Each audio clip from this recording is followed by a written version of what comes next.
Silakan Bu bisa sebutkan nama, asal sekolah dan langsung pertanyaannya aja ya Bu ya. Terima kasih. Assalamualaikum warahmatullahi wabarakatuh. Perkenalkan, nama saya Email dari Mandua Kota Bekasi. Di sini ada beberapa pertanyaan yang sebenarnya mungkin banyak kendala sekolah-sekolah yang di bawah naungan Kementerian Agama. Pertama, mungkin beberapanya adalah di sekolah kami. Sebenarnya bukan kami tidak mau kerja cepat Pak, tapi memang by system. Data emis terlalu lama untuk tersinkron, sehingga baru minggu ini kami bisa mulai bekerja. Nah, setelah sudah muncul kuota, setelah kita mendata anak yang eligible, ternyata ada lagi permasalahan Pak.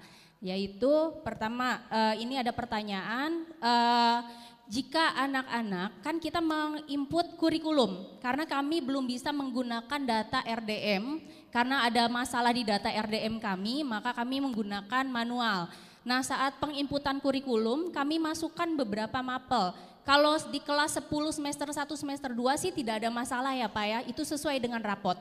Tapi di semester 3, 4, 5 di rapot kami itu misalkan di IPA mapelnya itu ada di dalam kurung Pak, biologi, kimia, fisika, bahkan ada TIK masuk di dalam IPA.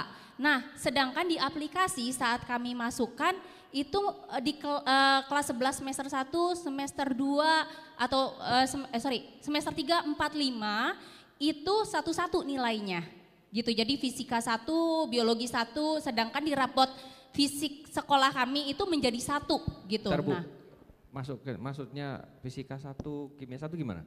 Gini, jadi di rapotnya Pak, kan kalau di aplikasi misalkan dikliknya satu-satu ya Pak, kayak misalkan biologi kami klik sebagai pilihan, fisika klik gitu. Nah, sedangkan di rapot fisik kami khawatirnya ada masalah. Nanti saat anak kami diterima, pas fisik dikeluarkan, ternyata di rapot fisik sekolah kami tulisannya gini Pak, jadi biologi, kimia, fisika, bahkan TIK itu dalam tulisan rapotnya adalah ilmu pengetahuan alam, IPA, gitu Pak. Oh, jadi yang di rapot itu namanya IPA gitu ya? Iya. Tapi kumpulan dari semua tadi itu ya? Iya, kumpulan. Sedangkan jadi di aplikasi kami sendiri-sendiri gitu kan maksudnya? Iya, benar Pak, di aplikasi sendiri-sendiri. Jadi kan mau tidak mau kita kalau di kelas 10 semester 1 semester 2 tidak ada masalah Pak, tapi masalahnya pada semester 3, 4, 5 itu bermasalah karena di fisik rapot itu digabung sedangkan di aplikasi satu-satu. Nah, tadi saya juga ini menggunakan kurikulum Merdeka ya? Kurikulum Merdeka dan jujur saja Pak, kita di Kementerian Agama di Kota Bekasi saja sekolah kami adalah sekolah pertama yang memberanikan diri menggunakan kurikulum Merdeka dengan kondisi tidak matang kalau saya bilang gitu ya. Tapi kan mau tidak mau kita harus laksanakan. Nah, kondisinya seperti itu Pak. Nah, saat partner saya di lapangan di sekolah sedang menginput, muncul lagi ternyata saat semester 1-2 kita menginput tidak ada masalah sama sekali Pak. Tapi di semester 3-4 pas pengisian kurikulum kan kami sudah checklist ya Pak ya. Di rapotnya itu ada checklistannya. Nah, kita sudah checklist tuh Pak, biologi, fisika, kimia segala macam. Tapi saat wujud di di aplikasi itu jadi bentuknya silang Pak, tidak bisa diinputkan. Tidak bisa diinputkan, jadi benar-benar silang, tidak bisa diinputkan. Tadi partner saya bilang ketika diinputkan itu tidak bisa disimpan. Tulisannya adalah siswa harus mengikuti 4-5 mata pelajaran pilihan. Padahal di kurikulum sudah kita checklist semua gitu Pak. Itu permasalahannya yang... Ini berarti ada 2 pertanyaan ya? Iya. Yang pertama tadi di rapotnya fisiknya dikumpulkan, yang di aplikasi satu-satu. Yang pertanyaan kedua ini berarti... Kenapa kondisinya saat kami menginputkan nilai di semester 3, 4, dan 5 itu semua anak bermasalah. Padahal kami sudah mengikuti petunjuk saat pengisian kurikulum. Oke, gitu. Nah, satu lagi pertanyaan yang ketiga Pak, ini titipan dari murid-murid, mereka kan sudah melihat aturan yang nomor 345 soal mapel pilihan. Nah, pertanyaannya kalau mereka misalkan memilih kedokteran, Nah di kedokteran kan ada mapel pilihan, salah satunya misalnya biologi. Nah mereka tidak memiliki nilai itu atau di jurusan yang lain terus mereka mau memasukkan nilai mapel itu berarti tidak bisa ya Pak? Kayak kedokteran dia memilih di nilainya tidak ada biologi, apakah itu akhirnya anak tersebut tidak bisa memilih atau seperti apa Pak? Ya, terima kasih Pak. Wassalamualaikum warahmatullahi wabarakatuh. Oke, waalaikumsalam warahmatullahi wabarakatuh. Pak Bekti mau langsung dijawab mungkin Pak? Ya oke, saya jawab, siapa tahu nanti ada pertanyaan yang sudah terjawab, jadi nggak bisa ditanyakan lagi tadi ya. Baik, yang pertama tadi tentang perbedaan itu. Saya tanya Bu, kalau misalnya kami ada fisika, kimia, biologi begitu, di tempat Ibu walaupun dikumpulkan IPA nilai anaknya IPA 90, Ibu bisa membreakdown ada nilai fisikanya berapa begitu, bisa nggak? Di mana? Ada. Oh di RDM-nya juga udah dipisah. Kok bisa ya? Padahal RDM sama tercetak itu kan sama-sama di Kementerian Agama. Kok beda antaranya aplikasinya RDM dengan punyanya kenyataan sekolah? Itu kan sama-sama di Kementerian Agama itu. Ya itu kan. Karena ketika kami rapat itu dengan tim RDM, dengan Dapodik, di sana nggak masalah karena sudah keluar seperti itu. Jadi kami ngambilnya di sana sudah oke. Nah sekarang masalahnya rapot fisiknya ternyata nggak begitu gitu kan. Ya mestinya si Kementerian Agama harus mengkonsistenkan bentuknya tampilannya seperti apa. Tapi Ibu tadi bilang karena di RDM bisa mengeluarkan nilai seperti itu, katanya di RDM bisa ngeprint rapot. Iya Pak, di RDM kemarin saya sempat bertanya kepada operatornya gitu, ini kenapa di RDM saat kami meng-eligible 40% itu narik data dari RDM bukan fisik rapot anak. Nah dari RDM itu memang terpisah Pak, gitu terpisah. Nah cuman rapot cetakannya itu malah jadi satu. Makanya kami pas mau di RDM itu walaupun Ibu ngisikan satu-satu ketika di print langsung jadi satu juga? Iya. Itu jadi satunya gimana? Dijumlahkan terus dibagi rata gitu? Di rata-rata gitu? Nah teknisnya saya kurang paham karena tidak pernah megang RDM Pak. Jadi gini, yang bisa dilakukan adalah tadi kan Ibu kan tetap sekolah bisa men-breakdown bahwa si A ini punya nilai, ada nilainya sendiri-sendiri. Walaupun ketika di yang fisiknya jadi satu. Jadi nanti kalau misalnya diterima, si anak diterima, patokannya adalah bahwa si panitia di PTN itu dia punya data. Nilainya si A mata pelajaran A apa nilainya ya. Ini termasuk juga udah hubungannya dengan yang kurikulum 2013 yang di rapotnya itu ada dua nilai pengetahuan sama nilai keterampilan. Ya, patokannya adalah bahwa si panitia di penerimaan dia pegang datanya. Ketika dia pegang datanya dia harus tahu sama persis dengan nilai, dengan rapot yang akan diberikan. Yang kurikulum 2013 tadi jangan sampai yang diisikan adalah jumlah terus dirata-rata terus. Ya kalau misalnya 70 nggak apa-apa. Karena yang dipegang nanti oleh si ini kan 70 sama. Tapi kalau satu 70 terus satunya 80 dijumlahkan terus Ibu masukkan yang 875 gitu kan rata-ratanya. 75 di rapot dengan 70 ini kan beda. Nah ini sama dengan yang ini tadi, kasus yang ini, maka sekolah perlu membuat, kepala sekolah dipakai kepala sekolah membuat penjelasan bahwa nilai IPA ini terdiri dari fisikanya berapa, ininya berapa, yang itu harus sama persis dengan yang ada di PDSS yang kami ambil, yang Ibu isikan lah, atau kalau yang i-rapot yang ada di RDM gitu. Jadi ada sisipan penjelasan. Tanda tangan harus kepala sekolah, ya. Artinya penjelasannya nilainya ini adalah ini gitu loh, ya. Paham ya Bu ya? Itu bisa pakai itu. Ya nanti kami akan sampaikan kepada semua PTN untuk yang kasus kayak gini akan begitu. Dulu juga ada kasus apa yang akhirnya kami nyampaikan dengan model seperti itu harus bisa diterima, ya. Itu yang pertama tadi. Terus yang kedua ini sampai ini saya masih agak bingung ini tadi tuh. Nggak muncul itu gimana ya karena gini. Kalau menggunakan manual itu kan urut. Ada urutnya yang kedua itu adalah mendefinisikan kurikulum termasuk mendefinisikan mata pelajarannya apa aja. Prinsipnya adalah semua mata pelajaran yang diikuti siswa dan ada nilainya dimasukkan di kami. Jika di sistem kami memang belum berbunyi nama pelajaran itu, maka ibu bapak inputkan, karena kami ada fasilitas kan untuk inputkan, ya kan. Termasuk juga kalau misalnya pada satu semester tertentu, ini terjadi pada SMK, hanya ada satu mata pelajaran saja, misalnya di semester kelima cuma ada PKL saja atau magang saja, ya sudah satu aja, gak usah lihat-lihatan punyanya sekolah orang lain. Oh nanti punya saya kok satu, nanti kalah dodongan, gak usah dilihat ya.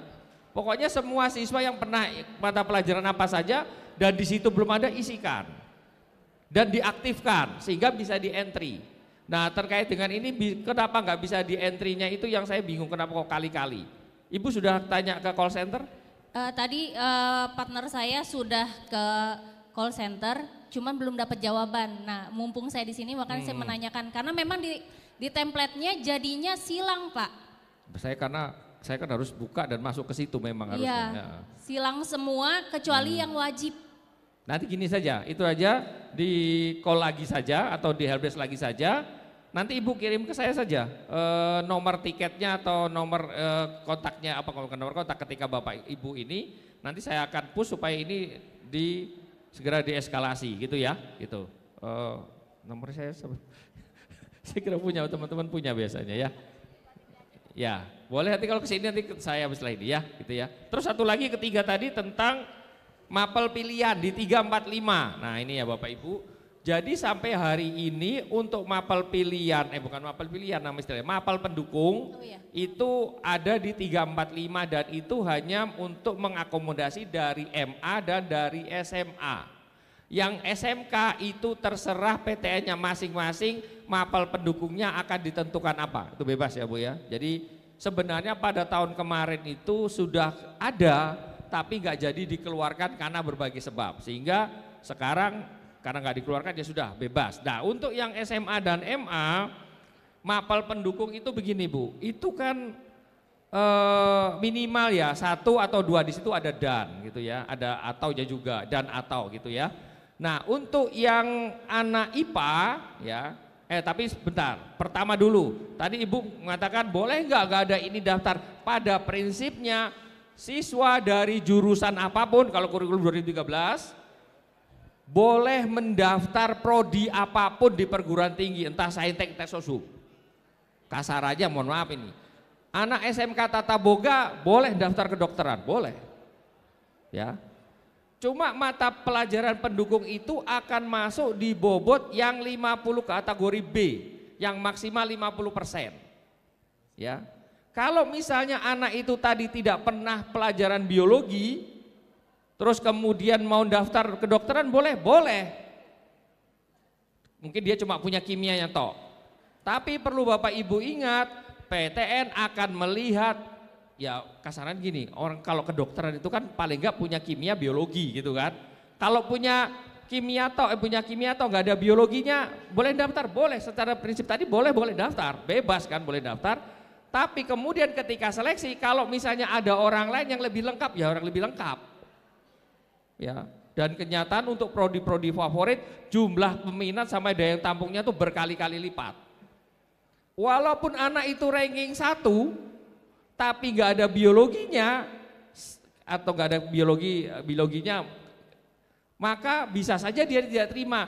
Tapi ada anak di ranking 10 bisa saja diterima karena lengkap. Yang ini harus dipahami Bapak Ibu sebagai guru BK harus menyarankan, nah kamu cuma punya ini gitu loh. Saya kira Bapak Ibu sudah tahu lah kalau prodi ini kira-kira harus ada apa, kan Bapak Ibu paham lah gitu kan, tahu lah prodi ini harusnya ada apa, harus ada apa. Jadi boleh-boleh saja, cuma tadi kans untuk diterimanya pasti kecil.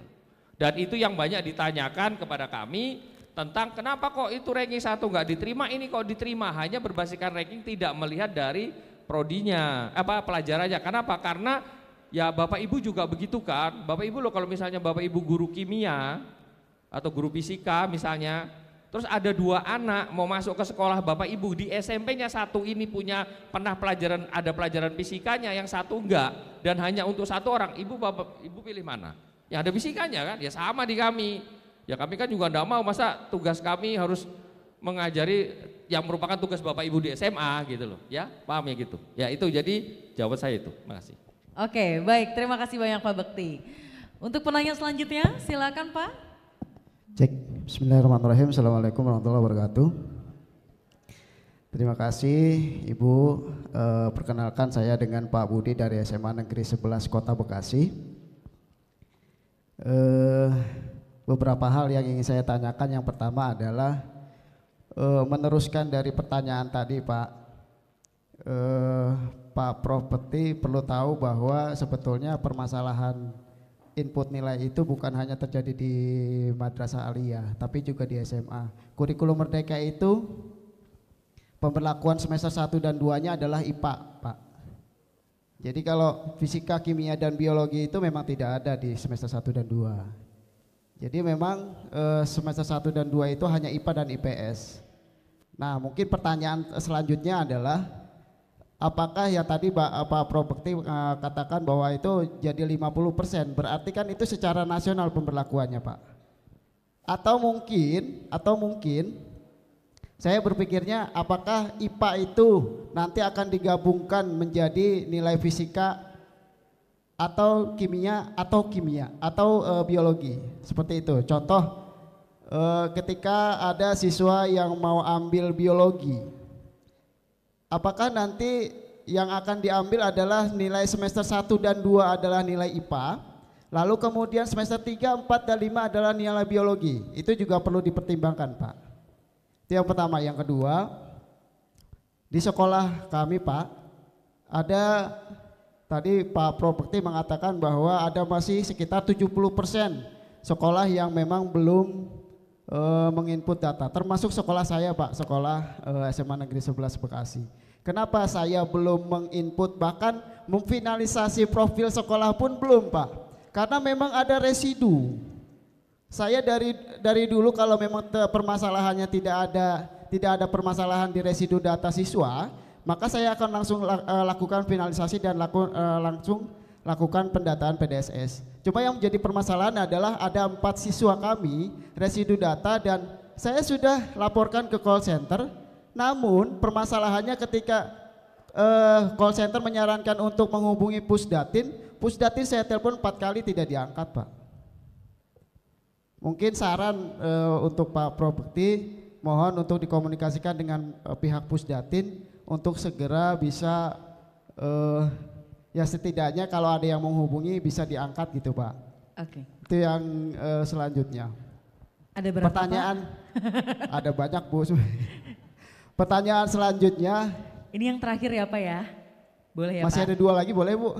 Nanti mungkin setelah ini ya Pak ya? Ya baik. Iya. Pertanyaan selanjutnya adalah Satu lagi jika ya, Pak. nanti saya, ini kan sampai tanggal 16 saya belum melakukan finalisasi profil sekolah nih, Pak. Apakah kalau misalnya saya lakukan finalisasi yang 4 siswa yang belum masuk dalam data verbal siswa, itu apakah jadi tidak masalah atau bagaimana? Karena biar bagaimanapun saya harus melakukan tindakan, kami harus melakukan tindak lanjut untuk permasalahan ini. Dan yang terakhir Pak, di PTN SNBP itu belum tertera PTN kuotanya berapa, terus kemudian peminat tahun-tahun sebelumnya juga berapa. Saran saya mohon segera ditampilkan, Pak, untuk kami bisa memberikan saran ketika anak-anak konsultasi ke kami. Terima kasih. Assalamualaikum warahmatullahi wabarakatuh. Waalaikumsalam warahmatullahi wabarakatuh. Monggo Pak Bekti. Ya baik, yang paling gampang dulu paling akhir ini. Bu Utami baru mengenalkan tadi malam. Jadi PTN itu tadi malam adalah terakhir mengentrikan daya prodinya apa saja, daya tampungnya berapa saja.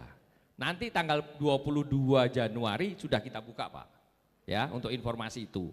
Termasuk di dalamnya akan kami sertakan histori 3 tahun terakhir daya tampung dan peminatnya. Ya. Jadi memang belum, Pak, belum kami ini kan, karena kan baru tadi malam terakhir PTN menginputkan data, ya. Jadi nanti setelah itu akan ada proses 22 Januari baru kita bisa tampilkan, ya. Itu yang pertanyaan terakhir tadi.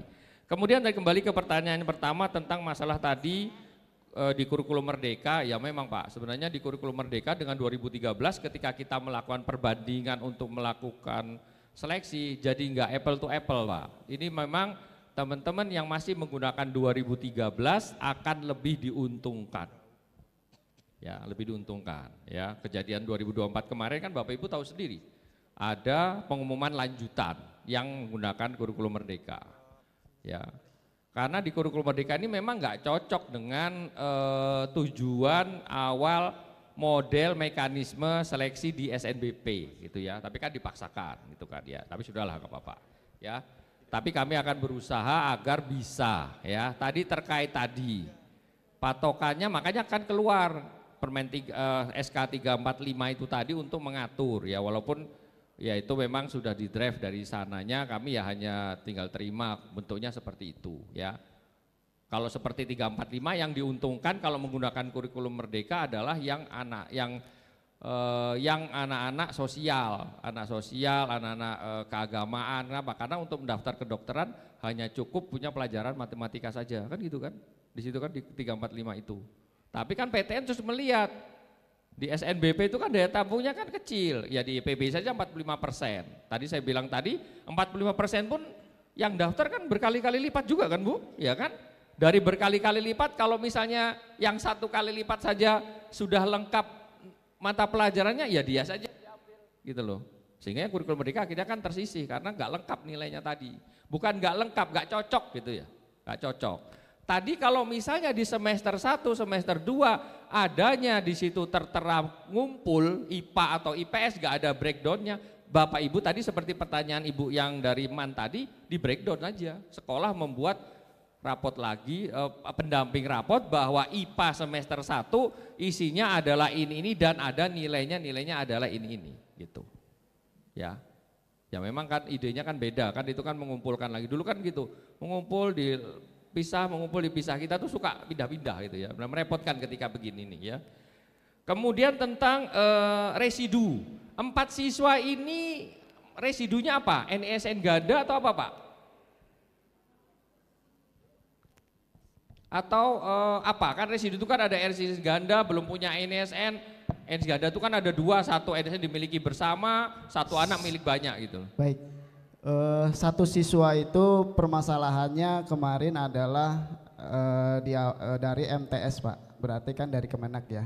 Dari MTS? Ya, dari MTS. SMP-nya? Ya, SMP-nya dari MTS, berarti dari Kemenak, terus kemudian di kami tidak terbaca, terus kemudian NISN-nya? NISN-nya. Nah ini juga aneh. Tidak terbaca dan saya sudah lakukan pengajuan NISN baru. Itu saya sampai telepon ULT Pak, ULT yang menjawab katanya sudah sudah dilakukan dan mudah-mudahan sih sudah ada hasil itu Pak. Kalau yang 3 orang yang lain? 3 orang baru kemarin sudah saya lakukan berhasil Pak, alhamdulillah. Berhasil, cuma tinggal 1 Pak, cuma permasalahannya ketika saya klik perbarui data itu masih tetap di 387 Pak, kan seharusnya 391. 387, nah seharusnya kan 391, 4 anak nggak masuk gitu ya? Iya. 4 orang anak ini apakah nanti akan menjadi eligible atau enggak daftar SNBP? Tidak, termasuk Pak. Yang 40% tadi apa enggak? Tidak. Tidak. Ya sudah aman kalau gitu. Berarti permasalahannya bisa lanjut saya lakukan finalisasi ya Pak? Cuma yang tidak NISN-nya tadi kan sudah punya nih NISN, cuma yang 1 anak ini yang belum NISN-nya ya. Iya. Karena NISN itu tetap harus dimiliki karena NISN dipakai untuk buat akun. Ya. Kalau nggak punya NISN kan nggak bisa buat akun. Ya. Sebenarnya bukan masalah anak itu tidak punya NISN, bukan karena dia anak MTS atau tidak MTS. Kenapa? Karena begitu anak itu sekolah SD, baik itu madrasah ibtidaiyah atau sekolah macam-macam di Indonesia, dia langsung dikasih NISN dan NISN itu terpakai sampai SMA. Sampai kuliah kami masih pakai. Ya masalahnya enggak tahu kenapa di sekolahnya itu, saya nggak melihat MTS atau enggak, itu hilang gitu ya. Dan kok bisa ada anak sekolah di sekolah Indonesia sudah melakukan belajar dia nggak punya NISN, itu kan aneh gitu kan. Harusnya adalah dia NISN ganda. Karena mungkin NISN-nya dia ada dimiliki orang lain atau dia punya banyak NISN terdata. Kalau nggak punya sekali itu aneh. Berarti kan siswa ini kan gelap sebenarnya. Ya kan? Baik Pak, boleh saya tegaskan berarti saya bisa lanjut finalisasi ya Pak? Bisa kalau Finalisasi. misalnya untuk yang, jadi Bapak Ibu, ini masih ada celah, termasuk yang menggunakan e-raport, ya. Itu juga celah. Sebenarnya kami inginnya dengan menggunakan e-raport itu kita mendorong agar sekolah itu mengisikan semuanya siswa lengkap. Ya, tidak ada cuma yang 40%. Tapi hari ini, tahun ini kami masih nggak apa-apa, yang lengkap agar bisa menggunakan yang lengkap, yang eligible saja, nggak apa-apa. Tapi sebenarnya kurang mendukung programnya Dikdasmen untuk semua, tapi enggak apa-apa tahun ini. Jadi masih ada celah. Tahun ini kayak menggunakan e-raport atau tidak menggunakan e-raport, yang lengkap, yang benar data, kan yang dimasukkan kan hanya yang, kalau yang manual yang eligible. dimasukkan hanya yang eligible saja. Permasalahannya ini Pak, permasalahannya kan akun SNPMB itu kan mereka sudah bisa buat. Artinya saya khawatir nanti ketika saya lakukan finalisasi terus kemudian tetap dengan siswa segitu, ada 4 siswa yang residu belum terbawa. Saya khawatir nanti ketika mereka daftar UTBK SNBT namanya tidak tercantum. Oh iya benar. Kalau tidak itu punya maksud akun nggak bisa saya. daftar Bapak Ibu. Jadi akun harus ada. Untuk membuat akun harus punya NISN, punya tanggal lahir. Itu gitu maksud kan. saya Pak. Nah Itu sehingga yang gini, saya maksudkan. untuk NISN Bapak Ibu sebenarnya tidak ke Pusdatin untuk masalah begini. Pusdatin itu pengumpul.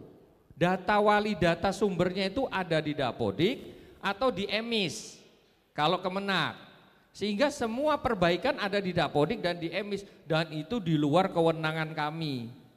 Jadi Bapak Ibu kan punya operator punya komunikasi dengan orang Dapodik, operator punya komunikasi dengan orang EMIS. Selesaikan di situ bagaimana cara merubah, bagaimana cara melengkapi, itu pasti mereka punya acara gitu, punya cara gitu ya.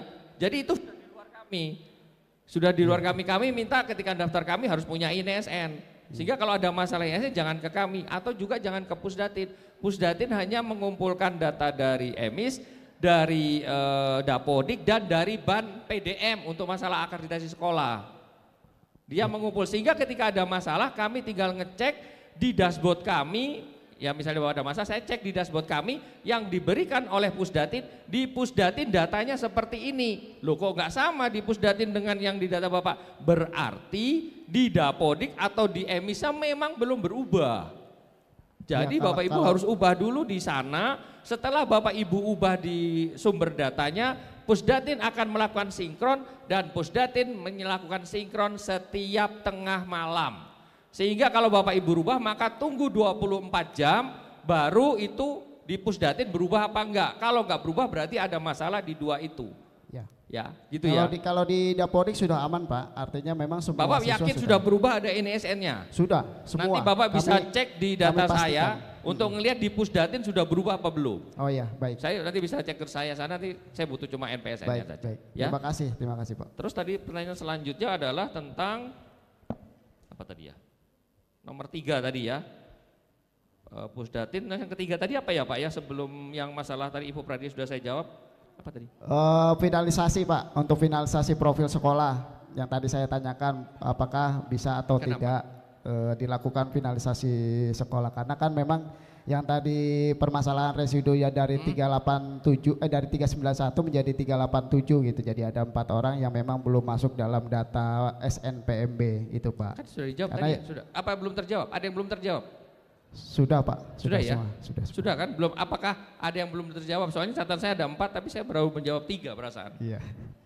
Sudah terjawab. Sudah. Sudah Ya, oh terkompil ya, semua sudah. Pak. Oke baik, terima kasih banyak Pak. Nanti kalau memang ternyata masih ada pertanyaan lagi, boleh nanti langsung ke website atau setelah ini ngobrol sama Pak Bekti. Baik Bapak Ibu, terima kasih banyak. Terima kasih banyak Pak Bekti, Bu Utami, terima kasih banyak sudah bergabung bersama kita. Bapak Ibu juga terima kasih banyak, namun acara belum selesai karena saya bukan MC. Jadi nanti acara akan ditutup sama MC, saya hanya moderator. Tapi terima kasih banyak sekali lagi Pak Bekti, hatur nuhun Bapak. Bu Tami, terima kasih banyak Bapak Ibu. Saya akhiri acara sesi moderator kita pada siang hari ini. Wassalamualaikum warahmatullahi wabarakatuh dan saya lanjutkan kepada Kak Zahra Aziza. Silakan. Baik Bapak Ibu hadirin yang berbahagia, seluruh rangkaian acara sosialisasi seleksi nasional penerimaan mahasiswa baru dan jalur mandiri IPB University tahun 2025 telah selesai. Saya Zahra Nur Azizah mewakili seluruh tim yang bertugas mengucapkan terima kasih atas perhatiannya. Wassalamualaikum warahmatullahi wabarakatuh. Selamat siang dan sampai jumpa. Ayo masuk IPB, ayo masuk IPB, ayo masuk IPB. Ayo masuk IPB, ayo masuk IPB, ayo masuk IPB, ayo masuk IPB, ayo masuk IPB, ayo. Selamat datang di IPB University, kampus hijau penuh prestasi, dinamis dan penuh karya, unggul akademik dan risetnya. Ayo masuk IPB, kampus terbaik penuh inovasi, berintegritas dan menginspirasi. Tunggu apa lagi? Ayo masuk IPB. Beragam fakultasnya, asri dan hijau lingkungannya. 3, 2, 1, go! Here we go! Welcome to IPB University Bogor, lokasinya teduh suasananya. Bertemu teman dari seluruh Nusantara, Jawa, Sumatera hingga Papua. Kita bersama raih asa seluasnya, gapai cita bersama banggakan orang tua. Now we are here to call us the nation, satu IPB untuk satu nation. Haha, come on! Berpadu satu raih asa, bersama kita raih cita.